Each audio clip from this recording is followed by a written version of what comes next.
నమస్తే నేను మీ Madhu welcome to today's Telangana 10 కోట్ల రూపాయల పరు నష్టం ధావా ఎస్ కేటీఆర్ బండి సంజయ్ పై 10 కోట్ల రూపాయల పరు నష్టం ధావా వేసిన విషయం అందరికీ తెలిసిందే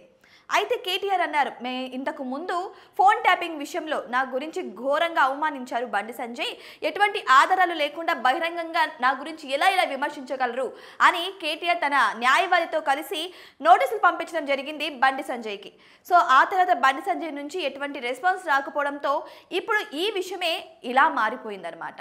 అయితే అందరికీ తెలిసిన విషయమే ఈ ఫోన్ ట్యాపింగ్ మ్యాటర్లో ఎక్కువగా కేటీఆర్ ఇన్వాల్వ్మెంట్ ఉందని అందరూ చెప్పుకొస్తున్నారు కానీ బహిరంగంగా బండి సంజయ్ అనడం వల్లే అలా ఎలా ఆధారాలు లేకుండా ఒకరి మీద ఇలాంటి నిందలు వేస్తారు సో ఒప్పుకోవన్న రీతిలో అయితే తన న్యాయవాది ద్వారా నోటీసులు పంపించారు బండి సంజయ్కి కేటీఆర్ ఆ తర్వాత బండి సంజయ్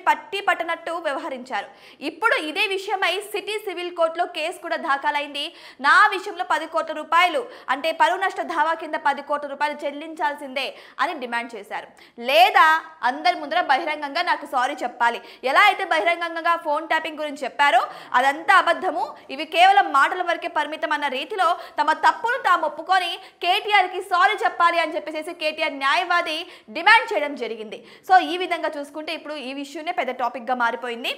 అయితే ఈ విషయంపై కూడా బండి సంజయ్ రియాక్ట్ అయినట్టు తెలుస్తోంది ఇంతకు ముందు కూడా నా విషయంలో కేటీఆర్ ఎన్నో మాటలు అన్నారు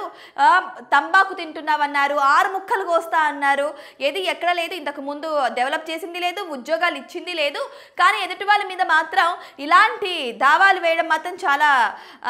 నవ్వొచ్చు విషయంలో ఉందని చెప్పేసి బండి సంజయ్ వ్యాఖ్యానించారు నిజంగానే పరువు నష్ట దావా వేయాలి అనుకుంటే నేను కూడా చాలానే వేయాల్సి వచ్చేది కానీ నేను ఇలా పరువు నష్టం అది దాన్ని బెదిరింపులకు నేను ఏమున్నా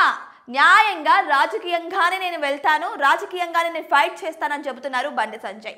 అయితే ఇంతకు ముందు కూడా కేటీఆర్ కూడా చాలా టైంలో అన్న విషయం మనకు కూడా తెలిసిందే తంబాకు నమ్ములుతాడు అని చెప్పేసి సో దీనికి వివరణ ఇచ్చారు బండి సంజయ్ నేను లవంగం నమ్ములుతుంటే తంబాకు నమ్ములుతున్నా అంటున్నావు మరి నేను గుడికొచ్చి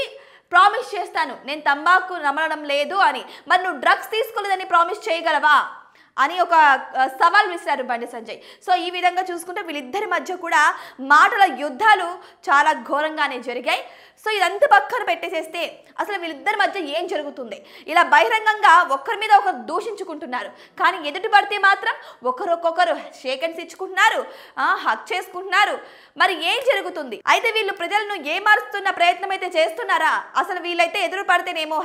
హగ్గులు షేక్ హ్యాండ్లు అన్ని ఇస్తున్నారు సో అసలు ఏంటిది పరువు నష్ట దావా వేయడం ఏంటి ఈ హగ్గులేంటి ఈ షేక్ హ్యాండ్లు ఏంటి అని కొంతమంది అడిగితే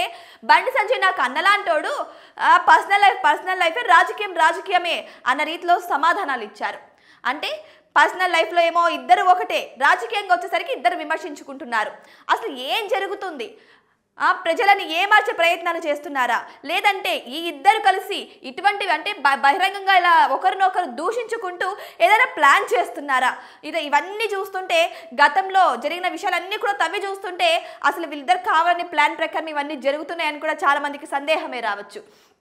కానీ భవిష్యత్తులో ఇప్పుడు జరిగే పరిణామాలు చూస్తుంటే భవిష్యత్తులో బీఆర్ఎస్ బీజేపీ కలిసిపోయే యోచనలు కూడా ఉన్నట్టు తెలుస్తుంది ఇదంతా వాళ్ళిద్దరూ కలవడానికి చేస్తున్న స్కెచ్ అని కూడా ప్రజలకు తెలియకనే తెలుస్తుంది ఇక్కడ అర్థమవుతూనే ఉంది సో మరి వెయిట్ చేసి చూద్దాం నిజంగానే ఈ రణరంగం ఎక్కడి వరకు దారి తీస్తుందో బీఆర్ఎస్ బీజేపీ కలిసిపోతుందా కేవలం బహిరంగంగానే ప్రజలను ఏమార్చడానికి వీళ్ళు దూషణలు చేసుకుంటున్నారా వ్యక్తిగతంగా వీళ్ళు ఎన్నో